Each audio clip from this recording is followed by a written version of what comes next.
अस्सलाम वालेकुम व्यूअर्स, कैसे हैं आप सब। Welcome to my YouTube channel Mariam academy.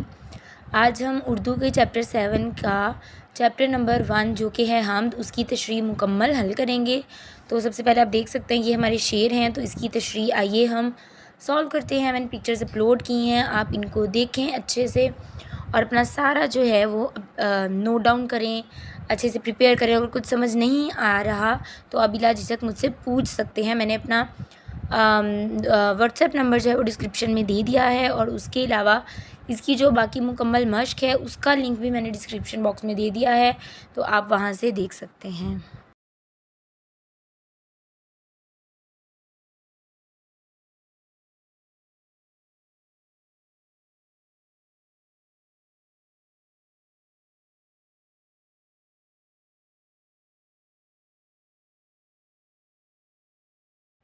I hope आपको वीडियो अच्छी लगी हो।